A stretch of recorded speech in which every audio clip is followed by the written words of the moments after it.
This is the Beast. The car that carries the President of the United States. It wears a Cadillac badge, but it's one of the slowest, heaviest, thirstiest cars a president could ever ride in. That isn't a flaw, it's the entire point. Behind the armor is a machine the public never really sees.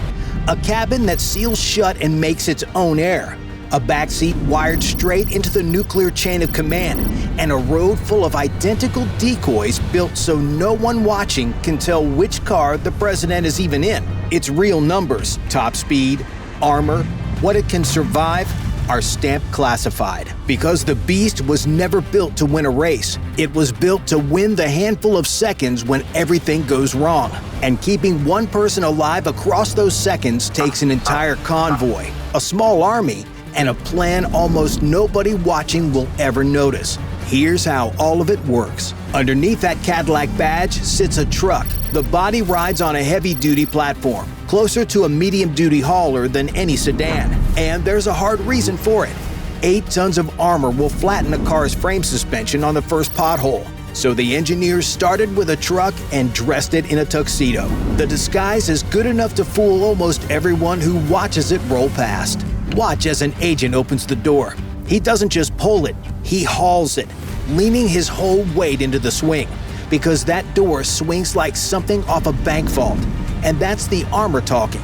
Each door runs about 8 inches thick, roughly a stacked hardcover dictionary, and the glass goes 5 inches deep, enough to stop a .44 Magnum round cold. The whole cabin is a panic room you can parallel park. And it's sealed shut too. The doors close airtight and the cabin carries its own air supply. So a chemical cloud outside is just bad weather to the people inside. There are no keyholes a stranger could pick and no handles anyone outside can work. The windows don't roll down at all, except one, a few inches, just enough for a wave to the cameras. This is Cadillac One, a 20,000-pound car on a heavy-duty truck platform dressed in a Cadillac body. 8-inch armored doors, 5-inch polycarbonate glass, rated to stop a .44 Magnum at point-blank range. 0 to 60 in 15 seconds. Fuel economy measured in gallons per minute. Armor rating classified. Every one of these features was born on a single afternoon.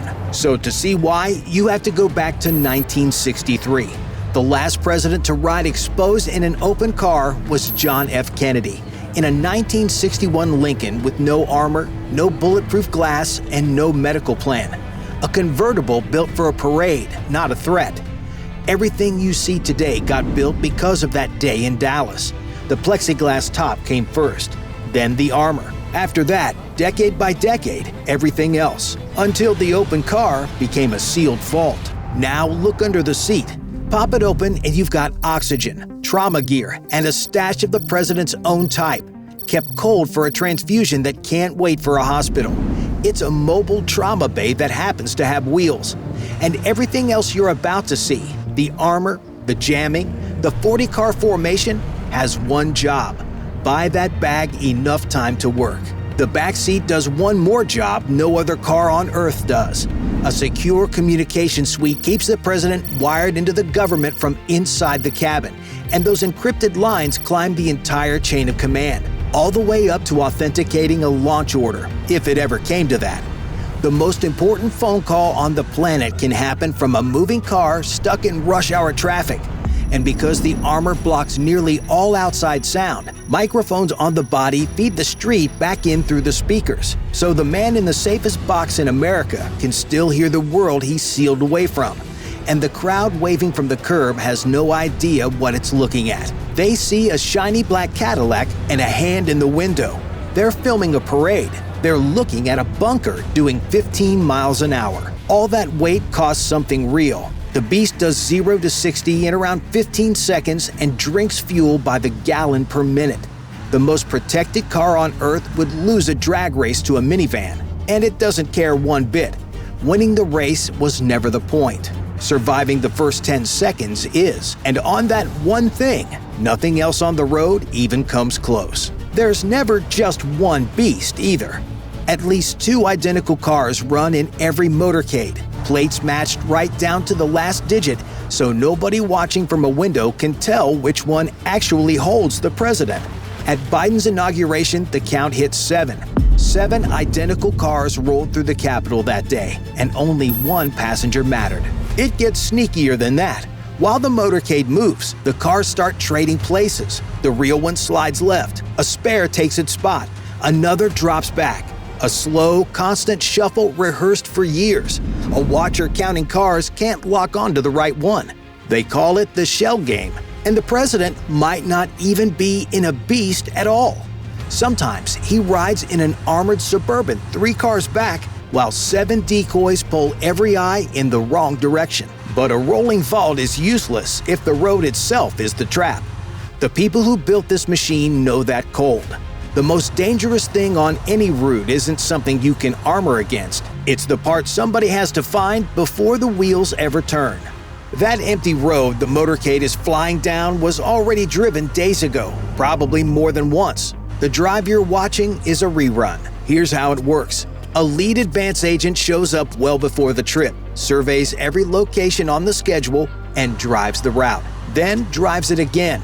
The rule of thumb is simple. You visit each site at least once to plan it and once to lock it down. By the time the president's wheels touch that pavement, it isn't a fresh road to anyone on the detail. They've already memorized it turn by turn. And they don't pick a single route. They pick a primary, a set of alternates, and escape paths peeling off every segment. So a blocked intersection isn't a crisis. It's just a turn they've already mapped. Picture a chess player who's worked out the next 10 moves before touching a piece, and you've got the right idea. The survey goes deeper than the road, too. The advance team figures out the president's own needs, where the building's power comes from, where the exits are, and they get a full comms post running before he ever lands. Anything that could go wrong gets a name and a fix, written down on a checklist days in advance. The route gets planned so the motorcade is never more than 10 minutes from the nearest trauma center. And that hospital already knows he's coming, and it's sitting on standby before he's anywhere near it. The detail even trains for that clock. Stabilize the principal, hold him steady, run him through the doors before the 10 minutes burn out. They call it 10-minute medicine. The Cold Reserve in the Beast buys those first critical minutes, and the route they already cleared straight to the door buys the rest. The intersections don't freeze on their own either. Every one of them gets handed to local police ahead of time and sealed shut the instant the package rolls up, turning every cross street into a closed door. That eerie, empty city around the motorcade isn't a coincidence. It's the entire design, built block by block before anyone arrives. And there are whole layers nobody ever notices. Counter-sniper teams are already on rooftops, holding the high ground before the first motorcycle shows up. A counter-drone unit scans the sky for anything that doesn't belong up there. Explosive detection dogs swept the route before the cars rolled. The motorcade moves through a corridor that's already been cleared above it, below it, and on both flanks. The president is the only person in that convoy who never sees the work.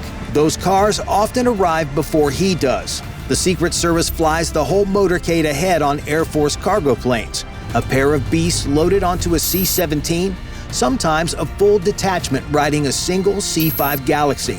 So when the president hits 3 cities in one day, 3 whole motorcades are already sitting there waiting, engines warm. Here's the proof it works.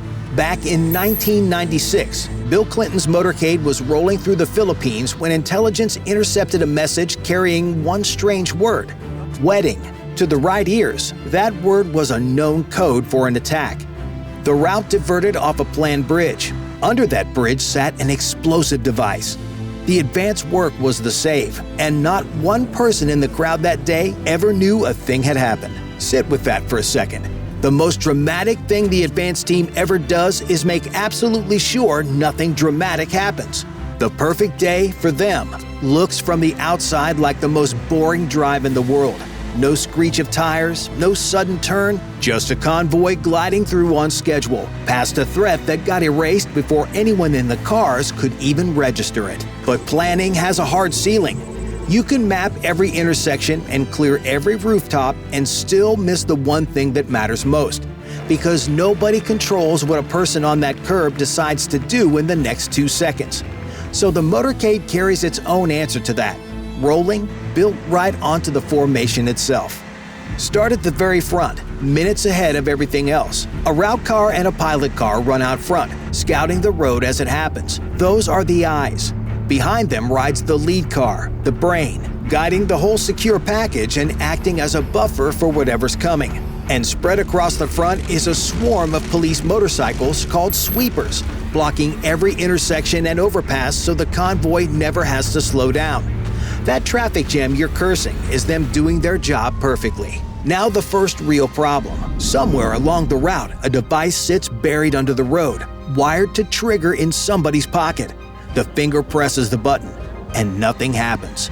The signal goes out and never arrives. Look at the truck bristling with antennas and domes, the one they call Watchtower. It isn't jamming one frequency, it's flooding all of them at once, so the bomb never hears the call to go off. Picture drowning out a single whisper by cranking every radio in the city to static. The bomb's still there, still live, still buried. It just can't hear anyone calling it. Next problem. That encrypted line out of the back seat still has to physically reach Washington from a sealed metal box moving through a foreign city with no promise of a cell tower in sight. That's Roadrunner, a beefed-up truck wearing a satellite dome on its roof, bouncing voice and video off a military satellite and back down again. It looks like an SUV with a weird hump on top. It's really a rolling relay station. Without it, the most important phone on Earth is just a handset wired to nothing. Harder problem. Several gunmen open up on the convoy at the same moment. A shot cracks, and before the echo fades, one SUV several cars back breaks formation and drives straight toward the gunfire. Rear gate already up, an operator pouring out a wall of rifle fire. That's Hawkeye, the counter-assault team. 2 squads of 5 agents riding in the package. And here's the part that surprises people. They don't protect the president directly at all. Their whole job is to peel off, soak up the fight, and buy his car a clean lane out. They're the blocker who throws himself at the tackle so the runner never breaks stride. And the president's car is already gone before the fight is fully joined. Closer to home, it happens right at the beast itself. The SUV welded to its rear bumper dumps agents who swarm the car and shield the move. Meet Halfback, the president's personal detail on wheels. The people who stay with the president no matter what else is burning down around them. Their one job is to get the president out. Quieter problem, the one you never see coming. A sensor on one truck catches something invisible in the air, a chemical trace that shouldn't be there, and it flags before anyone smells a thing. That truck is Hammer, a hazardous materials and medical team carrying the gear to pull the president clear of a contaminated zone and decontaminate on the move. It's there for the attack that never fires a single shot. The rest of the line fills in the gaps. One car is already on the radio with local police, flagging a parked van that's wrong somehow. That's the ID car, plugged into every intelligence feed on the route. An ambulance trails the whole thing, and it's got exactly one patient it's there for. A rear guard of local cruisers closes the back door so nobody can slide into the formation from behind. And there's a quiet logic to the size.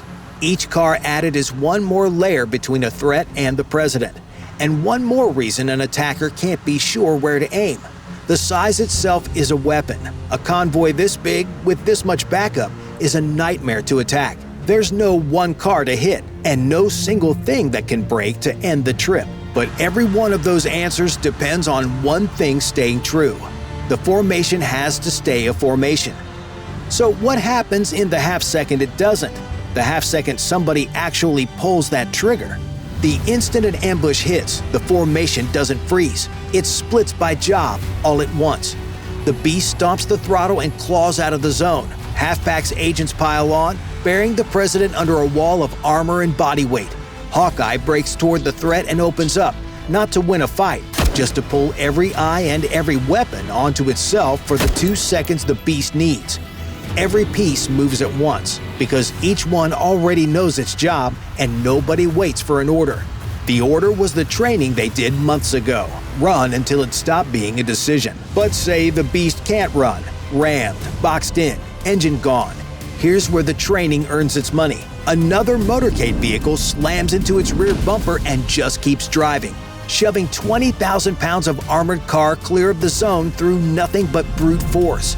They call it the push-out, drilled until nobody has to think about it, because a stopped beast is the only beast that loses. None of that works unless the people behind the wheel don't think, they react. The drivers train at the Rowley Center in Maryland, and the curriculum is savage. They throw the car into a full-speed reverse, snap it hard 180 degrees, then stand on the throttle and tear away the other direction.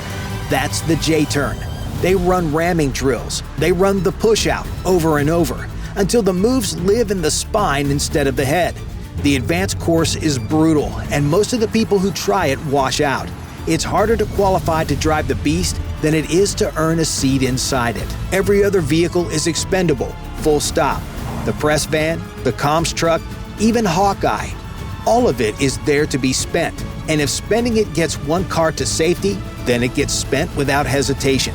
The Motorcade is built to be sacrificed a piece at a time. 40 vehicles roll out, and 39 of them are insurance on the 40th. It sounds grim until you hear the line the Secret Service actually lives by. The best gunfight is the one that never starts. And the best motorcade is the one nobody remembers seeing at all. Which raises an uncomfortable question. This machine is layered, drilled, and paranoid right down to the gallon of fuel. So why does the Secret Service quietly hate putting the president in it at all? For all of it, the armor, the jamming, the squad of operators, the Secret Service will tell you the safest motorcade is the one that stays in the garage. The reason is simple. A motorcade puts the president on a fixed route, at a known time, at street level, hemmed in by buildings and crowds you can thin out but never erase. All of it is fighting a danger the road itself creates. The armor exists because he's exposed. The jammer exists because he's predictable. The whole machine is just an expensive way of saying they'd rather he wasn't down there at all. So they shrink the exposure as far as it'll go. Road travel gets reserved for short trips, generally trips of 30 minutes or less. The tool you reach for only when the distance is too short to bother spinning up something that flies. And even that short hop isn't cheap. 1 hour on the road runs north of 150 grand. And that meter keeps running every minute he's out there. For anything longer or anywhere the threat climbs higher, the president goes up instead. Marine One handles the short vertical hop. Air Force One handles the distance. It isn't because they're more comfortable, though they certainly are. It's because the sky's got no intersections to ambush, no rooftops to clear, no manhole covers to check.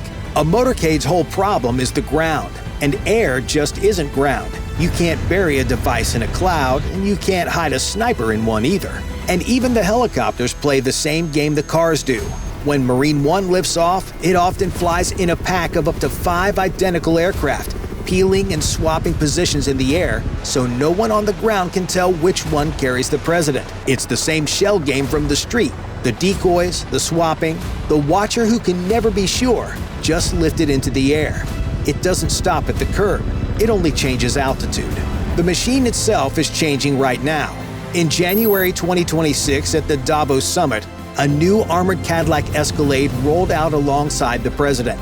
A rugged off-road machine the Secret Service calls the Camp Package. Built for terrain the low-slung beast can't touch. It isn't the beast replacement though. That's already in motion. The current beasts hit their roughly 8-year service life in 2026. And General Motors holds a $14.8 million contract to build the next generation. A deal that could climb past $40 million by the time the cars are delivered around 2029. The vault is being rebuilt even as it rolls down the street.